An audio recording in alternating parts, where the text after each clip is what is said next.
Hello everyone. Today's video, which is actually tomorrow's video, I'm about to go to bed, but I'm busy tomorrow. I've got some training planned, some big sessions planned, so I want to get it done today. So it's the undercard of Bivol Beterbiev, which I happen to think is a very, very good card actually. Just gonna pause that. Can you beat Pokemon Fire Red Leaf Green with minimum battles? Most of you will think, what are you on about? Any Pokemon lovers will understand. I'm trying to rate the top 100. Fastest ever person in the world to complete Pokemon Yellow. Anyway, back onto this. There is 6 fights on the undercard. I'm going to order them 1 to 6, and I'm going to give you my predictions. The 6th best fight on the card for me is Muhammad Alak, who looks to be making his debut against Jesus Gonzalez. I do my research. Gonzalez actually was last seen in the UK boxing Ibrahim Sulaiman, and he got stopped in 2 rounds. The other fella I do not know, but I presume the other guy has not been brought in to win. So I presume a Muhammad Alak win. The next best fight on the card for me is Eubank and Zerameta. Is that the chief support? It shouldn't be. Eubank's a funny one for me. Like,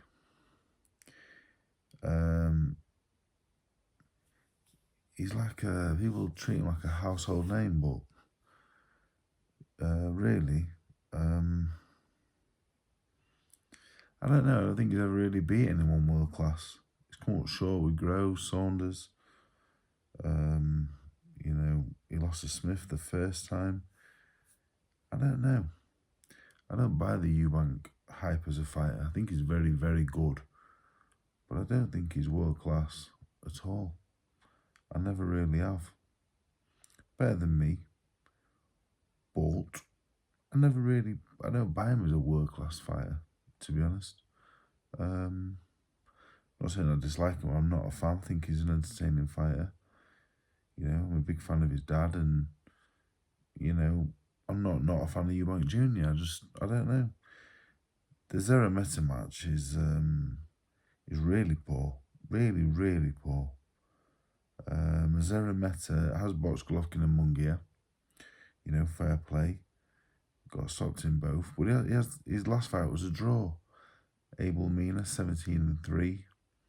I'm not sure what Abel Mina is, but he's not a household name. He also got a draw 6 fights ago with Nizar Trimek, who had won 9 out of 11. I don't know. It's a poor match, really. You know, you would have expected a better opponent for Eubank. The excitement levels for that are 0, to be honest.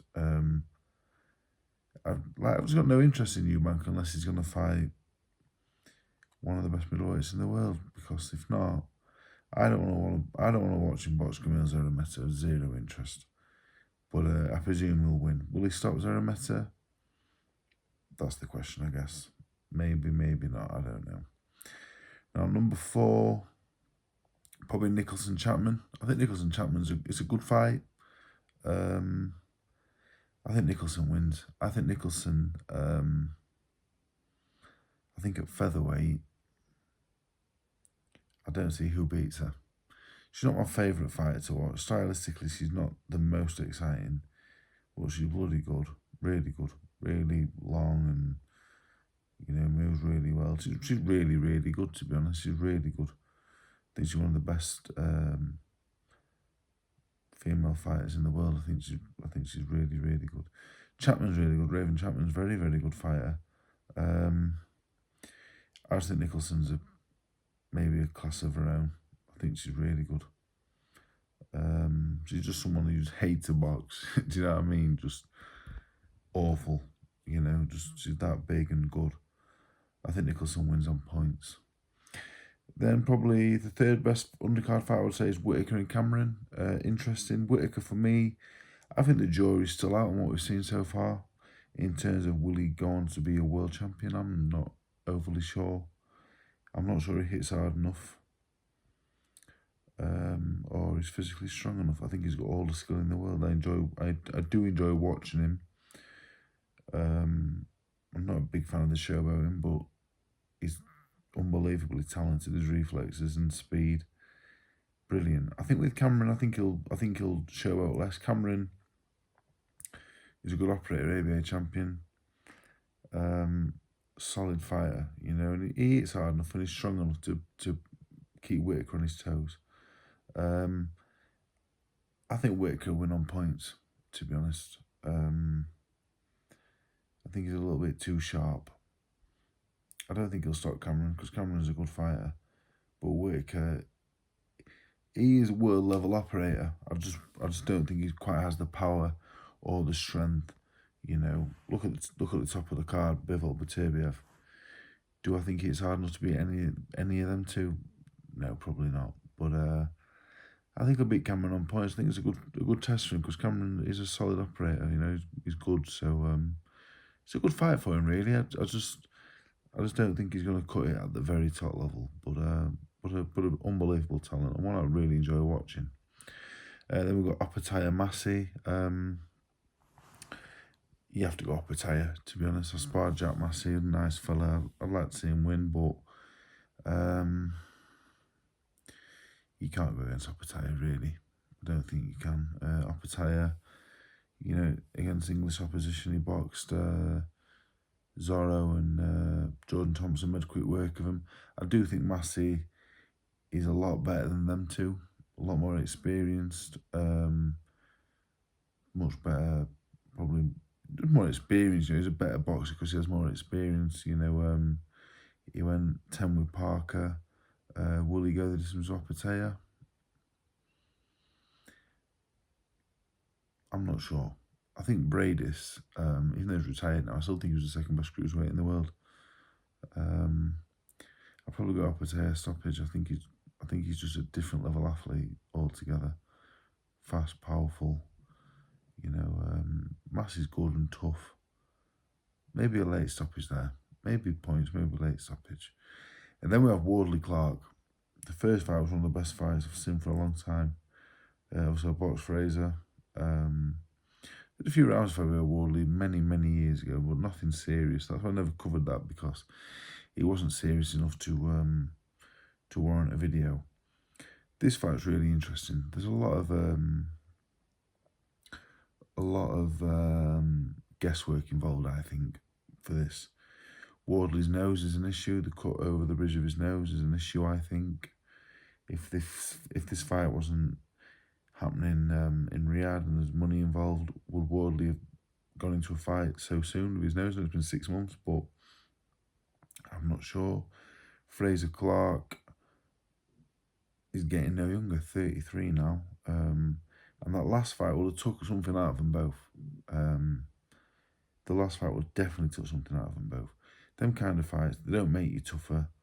You know, people go, oh, well, they've done it now. They'll be more confident. They know they're tough. They know they can do this. I don't think so. I think it takes something out of you. You never really get back. And Fraser, at his age, the last one might have emptied him completely. I thought Fraser won the first fight, to be fair. I thought he did win the first fight. But Wardley was the one that had Clarke down and had him hurt. Wardley didn't really seem hurt at any point. A lot of guesswork involved, a hell of a lot of guesswork. In terms of a prediction, I'm probably going to go Wardley stoppage. I think it's only going to take a few seconds, one punch from Wardley to put Clarke over. And I just think after the last fight, it's a big ask for a man that's had that many fights at his age to go to the well again.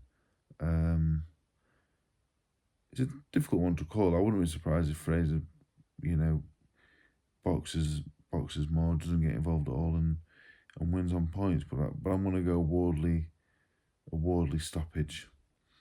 So overall, yeah, good card, I think, overall. The Eubank Junior opponents disappointing, but the other fights, they're good fights. good fights, intriguing, interesting. And, you know, Wardley Clarke would be a 50-50. Opaia Massi, Whitaker Cameron, you know, your big favourites, Nicholson Chapman. I'm not sure how the bookies have priced it, but I have Nicholson, big favourite. But they're all intriguing. The main event is such a cracker. The main event is so good, you know. Then you got talents, some serious talent on show. So I think it's a really good card. I'm looking forward to it, and they're my predictions.